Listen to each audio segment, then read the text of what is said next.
ఉంటుంది. స్వార్థం అంటే అర్థం ఏంటంటే స్వయాన్ని కేంద్రంగా పెట్టుకొని బ్రతకడం, దానిని స్వార్థం అంటారు. అంటే నాకు నేనే. అందుకే బైబిల్లో ఒక ధనవంతుడు మనకు కనిపిస్తాడు. లూకాసు వార్త 12వ అధ్యాయం మీరు తీయొద్దు. అతడు చదివిందంతా ఏ గుణంతం చదివాడండి?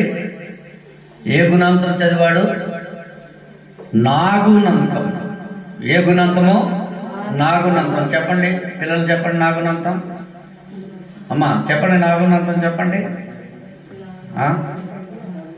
నాగుణంతం వచ్చా? ఇతడేమో నా కొట్లు, నా ధాన్యం, నా ధనము, నా ప్రాణమా, ఏమంటాడమ్మా? నాది అంటే నాగుణంతం చదివాడు. నాగుణంతం చదివితే దేవుడేమో నీ గుణంతం చదివాడు. అంటే ఏమన్నాడు దేవుడు? ఒరే వెర్రివాడా, ఈ రాత్రి నీ ప్రాణమును నువ్వు సంపాదించిందంతా ఇవ్వడమా. దేవుడు మనం ఎప్పుడు కూడా నాగుణంతం చదవకూడదు. నాది కానీ దేవుని బిడ్డలారా, ఇది దేవుడిచ్చింది. ఏదైనా ఉందంటే అది దేవుడిచ్చింది. ఏదైనా ఆరోగ్యం ఇచ్చాడంటే అది దేవుడిచ్చింది. ఒక వస్తువు ఇచ్చాడంటే అది దేవుడిచ్చింది. ఒక వాహనం ఇచ్చాడంటే దేవుడిచ్చింది. ఒక ఇల్లు ఇచ్చాడంటే దేవుడిచ్చింది. ఒక వస్త్రం కట్టుకోవడమంటే మంచిది, అది దేవుడిచ్చింది.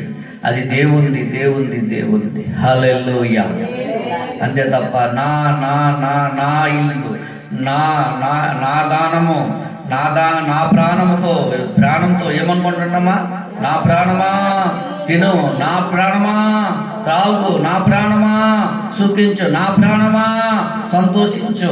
నా గుణంతం చదివితే దేవుడేమో నీ గుణంతం చదివిస్తాడు.